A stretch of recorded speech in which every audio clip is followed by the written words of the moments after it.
Agora, para a gente finalizar os métodos de prova de validade e invalidade, esse vai ser um método que serve tanto para verificar a validade quanto a invalidade do argumento.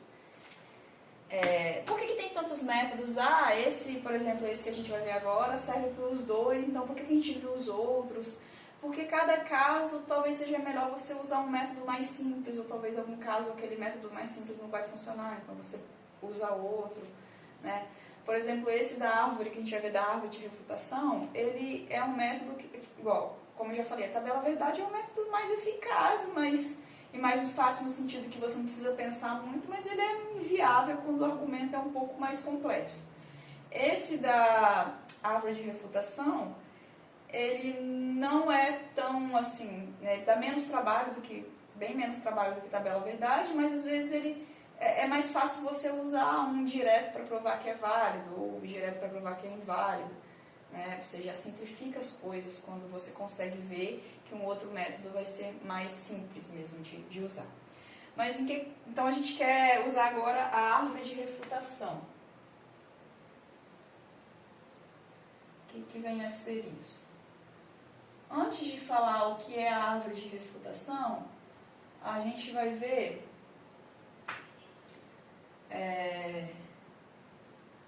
bom, a árvore de refutação é um método, vou escrever logo aqui, é um método direto de verificação tanto de validade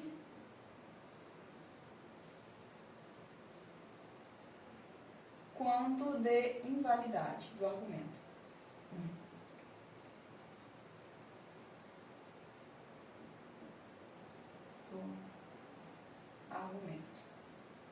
Tá?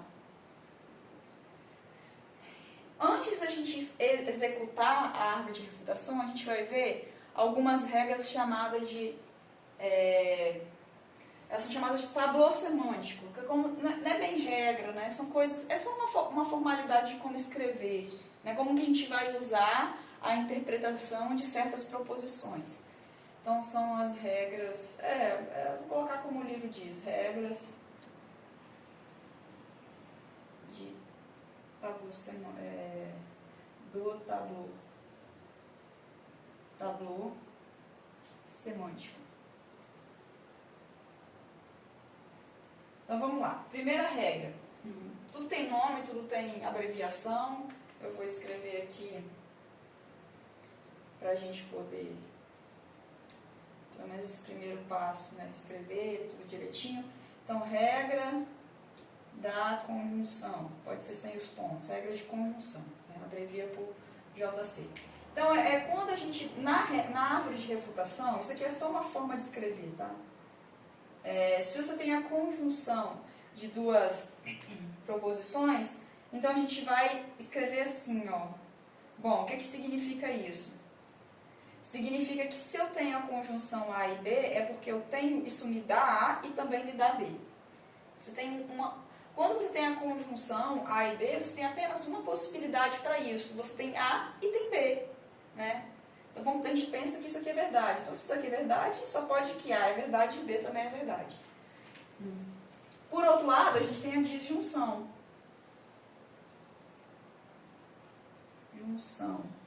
Regra de disjunção. Então, é R, D, J. Então, se a gente tem A ou B aqui, se a gente tem essa proposição válida, a gente tem duas possibilidades aqui. Ou você tem A ou você tem B. Então, aqui ela já ramifica. Tá? E é por causa disso que a gente chama de árvore de refutação, porque as coisas vão se ramificar. Aqui já cria duas possibilidades de ocorrência. Aqui eu tenho apenas uma. E assim, vamos lá. Vamos fazer todas as regras baseadas em tudo. A gente vai sempre usar todos os conectivos. Né? O tablô semântico, ele é só escrever, como que a gente vai escrever na árvore duas proposições ligadas por todos os conectivos possíveis. Então, desse que a gente viu. Vamos lá. A condicional.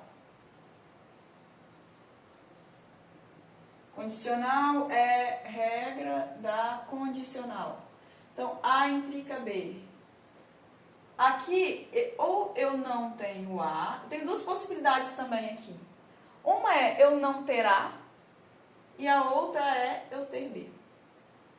Quando eu tenho que essa é válida, se eu digo que eu não tenho A, é claro que eu posso ter ou não ter B, mas se eu tiver A, eu tenho que ter B. Então, ou eu não tenho A, e aí sim, tudo bem, eu posso ter ou não ter B, mas quando eu tenho A, eu tenho que ter B. Então, é assim que a gente vai ramificar a condicional.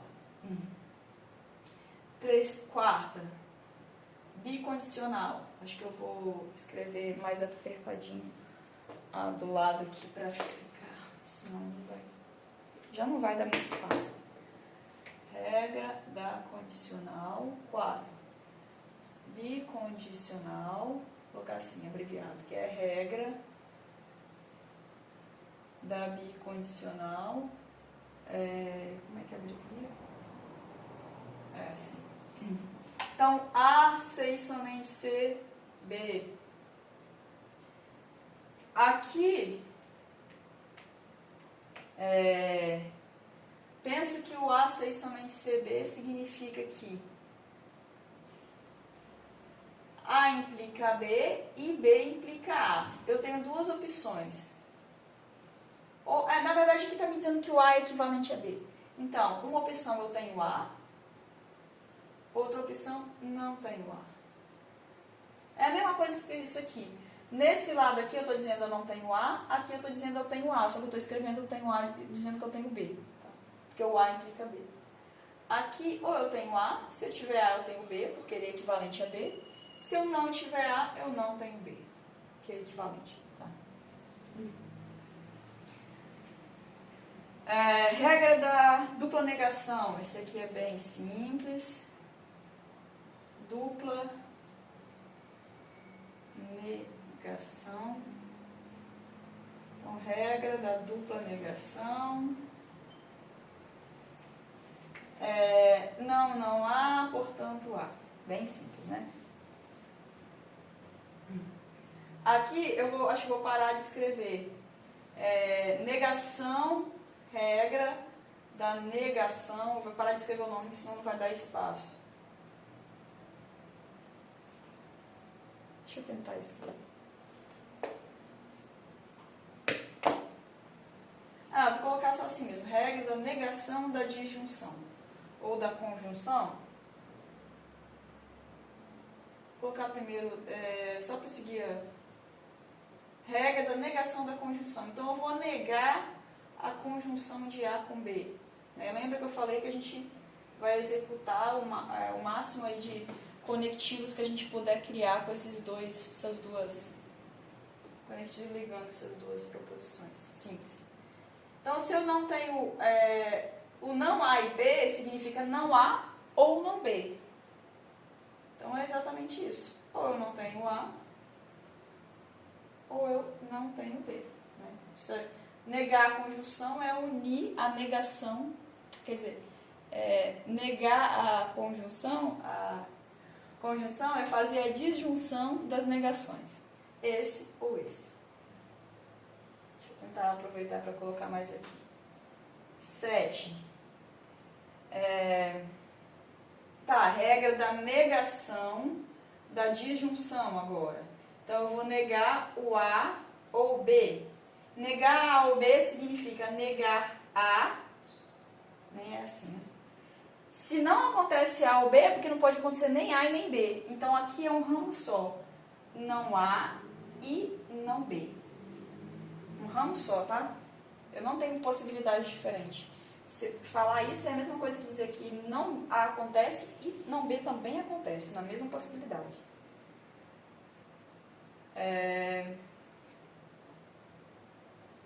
Aqui, vamos lá. Regra da negação da bicondicional. Será que eu pulei? Eu pulei a negação da condicional, mas tudo bem. Regra da 7 e 8. Regra da negação da condicional. Então, se eu nego que A implica B, e eu tenho que escrever assim para negar que A implica B, eu vou dizer o quê? A não implica B. Então, eu estou dizendo assim que pode acontecer A, que vai acontecer A, e também e não vai acontecer B.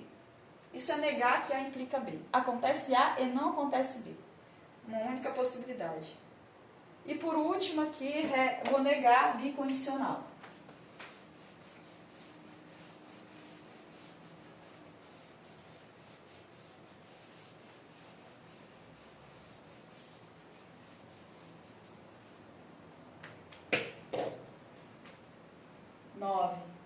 Regra da negação da bicondicional.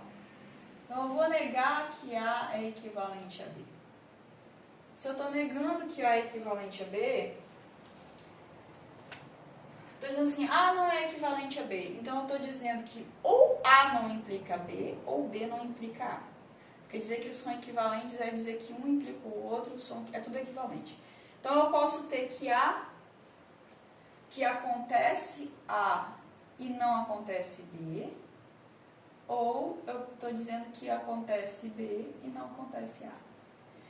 Para dizer que essa proposição é verdadeira, ou seja, que A não é equivalente a B, para dizer que A não é equivalente a B, significa dizer que ou eu tenho em algum momento A e não tenho B, ou em algum momento eu tenho B e não tenho A. Então tem aqui dois ramos também.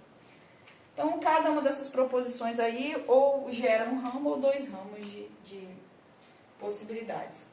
E agora vamos lá para a nossa árvore de refutação. Como que a gente usa isso? Método da árvore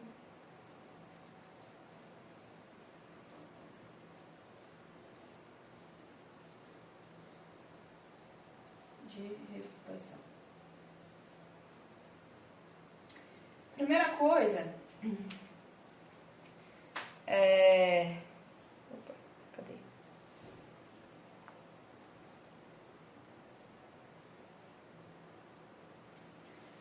Você tem lá a sua forma de argumento.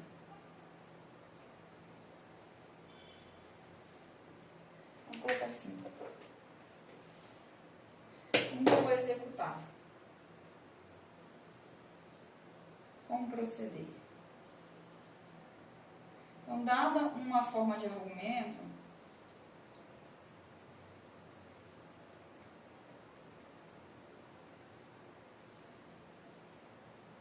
dada pelo jeito, né? 1, P1, N, PN, você tem lá N premissas, N mais 1, a conclusão. A árvore de refutação, você vai refutar. O método lembra o método da contradição, é bem parecido. Eu vou comentar a diferença que ele tem com o método da contradição depois, o método de provar por contradição. Vou comentar no final. Mas aqui a gente chama de refutação, é por isso que é a árvore de refutação, porque você vai refutar o seu argumento, a sua conclusão, ou, da mesma forma, você vai negar a conclusão, assim como lá no método da contradição. Então,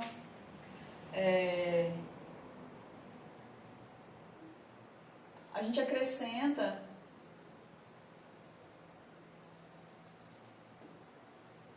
uma premissa,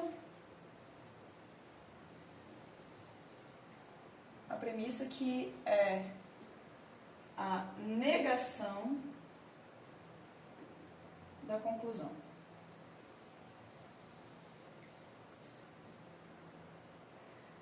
E agora eu vou descrever aqui o processo, depois eu vou fazer indicando cada um dos passos que eu descrevi aqui, tá? Primeiro eu vou descrever.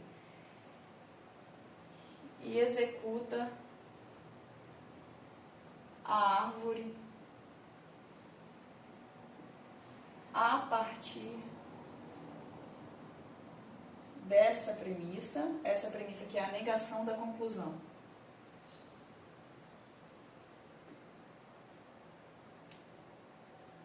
Usando, a partir dessa premissa a gente vai usar os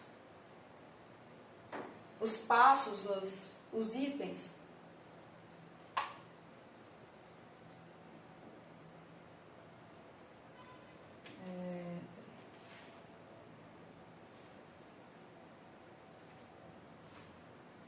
Os itens eu vou colocar isso dentro do tabuleiro semântico.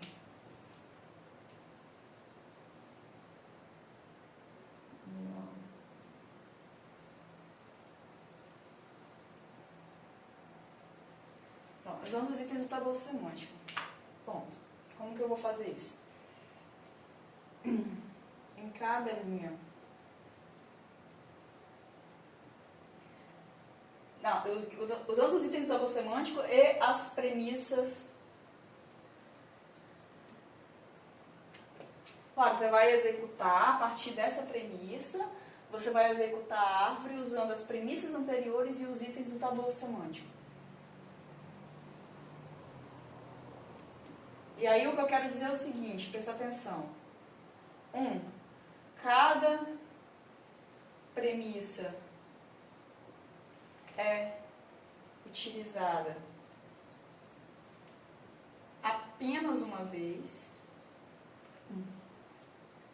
Todas vão ser utilizadas, cada uma é utilizada apenas uma vez. A cada ramo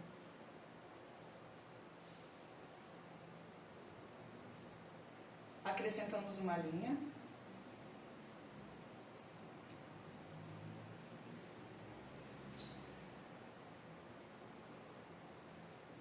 Identificando. Então, você acrescenta lá um ramo e você identifica lá. Eu usei a regra da dupla negação na premissa tal. Tá? Aí você, só para indicar, assim como a gente já fazia na forma tradicional do argumento. Cada premissa tá. Terceiro, um ramo se fecha se conter uma contradição. Então, você vai criando ramos e quando você vê que um certo ramo tem uma contradição, que contradição é essa? Vai ser sempre assim, num lugar diz que tem uma premissa e depois o mesmo ramo diz que não tem a premissa. Aí você, bom, daqui eu não posso andar, cheguei numa contradição, fechei esse ramo. Enquanto ele não se fechar, você vai continuando fazendo. No final, depois que você já usou todas as premissas que você tinha no seu argumento, você olha, bom, tem ramo aberto, então o argumento não é válido. Se todos os ramos estiverem fechados, o argumento é válido. Mas por que o argumento é válido quando eu fecho os ramos? Eu fecho um ramo quando eu cheguei numa contradição, ou seja, uma coisa que não pode ser verdadeira. Mas lembra que eu comecei negando a minha conclusão. Então eu comecei negando a minha conclusão e eu obtive que em qualquer caminho que eu andar, eu chego num absurdo, numa contradição. Então é porque eu não posso negar, se eu negar, eu sempre estou chegando em coisa errada. Então eu não posso negar, então tem que ser verdadeiro. Agora, se eu negar e tiver um ramo que eu não cheguei em contradição nenhuma, então é porque aquele caminho é válido. Então é porque naquele caso específico, a minha conclusão pode não valer. Então o meu argumento não é válido. Então, um ramo se fecha se conter uma contradição. Por último, o argumento é válido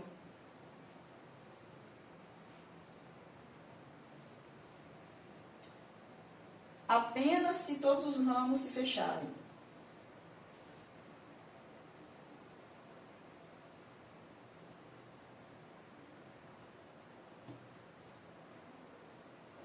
Tá? Então, a gente vai ter que executar a árvore usando todas as premissas e observar se eu vou fechar ou não todos os ramos. Fazer um exemplo aqui que falando ali fica bem complicado, só falando. A gente tem que ver o que é isso de puxar ramo, como é que eu vou fazer isso, né? Eu vou pegar o livro faz em vários exemplos, eu acho. Eu peguei o primeiro deles aqui para fazer.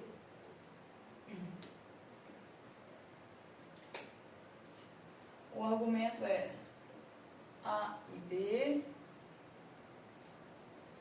2. A e C implica não B. 3. E implica C. E 4. B implica E. A minha conclusão é, não B. Então, eu vou fazer o seguinte, ó, eu vou trocar, eu vou fazer ali do lado, vou trocar a minha conclusão. Primeira coisa, né? Eu vou acrescentar a premissa que é a negação da conclusão.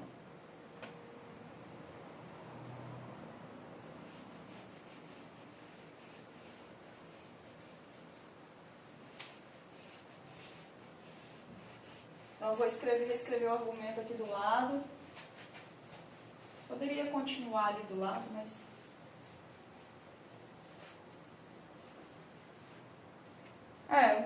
vai que eu preciso de espaço. Não, vou fazer aqui mesmo. Então, eu vou reescrever ele, colocando ele para cima aqui, porque eu posso precisar de mais espaço.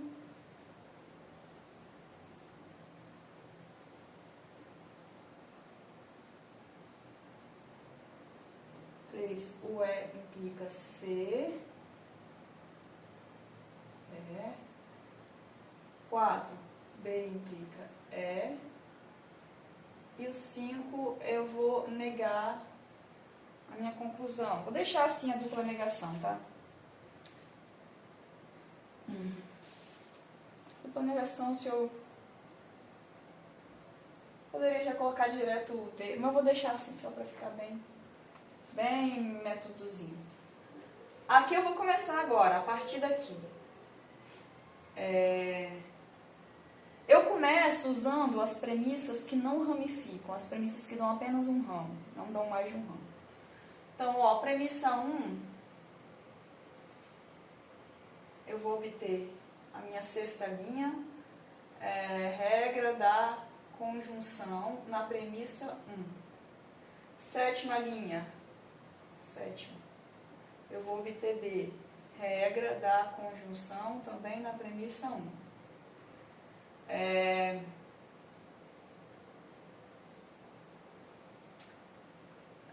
Vou colocar aqui agora B, regra da dupla negação na premissa 5. Podia ter feito direto lá em cima, tá? Agora eu acho que nada... Tudo que eu vou acrescentando aqui é olhando... Peguei essa premissa e apliquei lá uma regra do tablô. Lembra que na regra do tablô, se eu tinha A e B, eu tinha A e tinha B. Foi isso que eu fiz aqui. Coloquei aqui embaixo. Isso está vindo dessa. Tá? Então, a ideia é essa. Você vai pegar aquelas regras lá do tablô, aqueles itens, e vai colocar aqui o que deriva deles. Agora, vamos lá. Eu já usei 1, já usei o 5, que o 5 era uma premissa, né? Eu vou ter que usar cada um desses uma única vez. E daqui para baixo eu vou procurar onde se eu vou chegar ou não em ramos que vão se fechar. Já usei esse e já usei esse. Vou usar o 2 agora. Ou usar o 3. Vamos usar o 3. O E implica C. Então...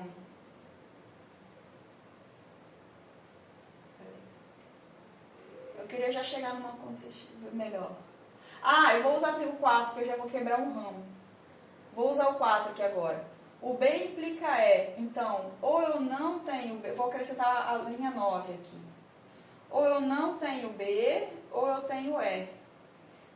Essa linha 9, eu usei 4 e obtive a regra da condicional na linha 4. Então, eu não tenho B, ou eu tenho E. Aqui, ó, eu já vi, essa possibilidade eu já não posso assumir, porque eu não posso ter B e não B. Então, aqui eu fecho e eu escrevo assim, ó, eu fechei pela linha 7 e 9, uma contradição da linha 7 e 9. Então, eu vou continuar aqui agora, vou continuar minha árvore desse lado aqui. Aqui eu já usei o 4, então eu vou usar 3 agora. Aqui eu já usei o 4. Vou usar o 3. O 3 me diz que ou eu não tenho... Vou colocar uma linha 10. Ou eu não tenho E. Se eu tiver E, eu tenho que ter C.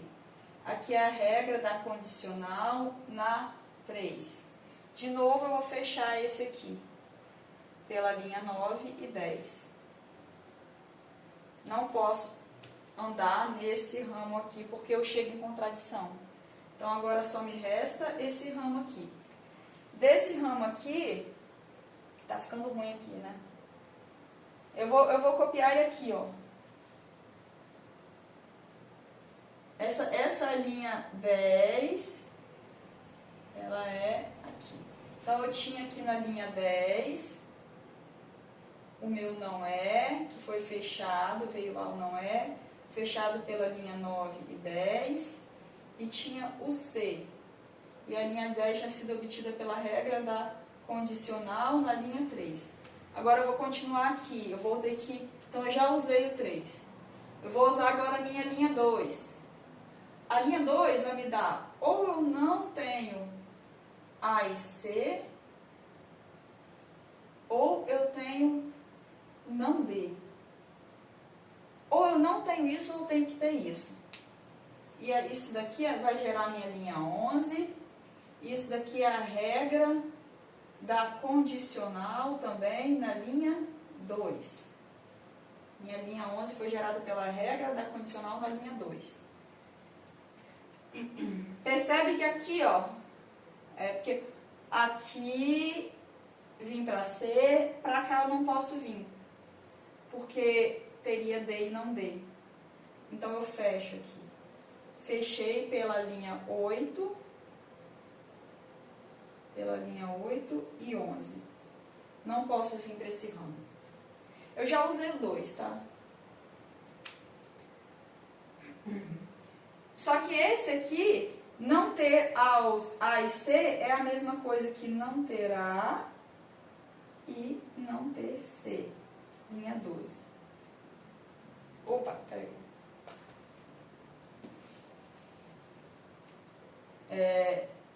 Linha 12, acho que eu fiz.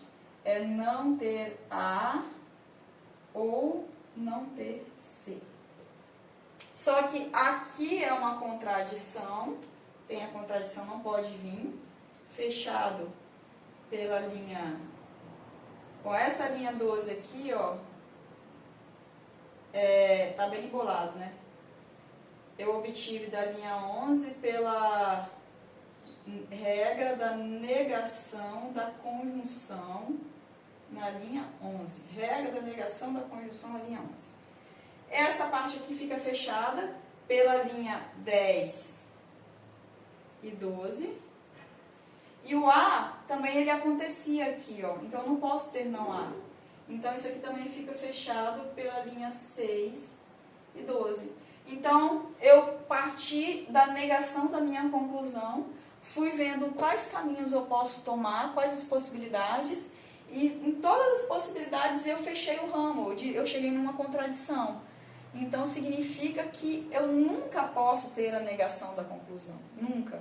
Tendo essas premissas, eu nunca posso ter a negação da conclusão. Ou seja, o argumento é válido. Tá?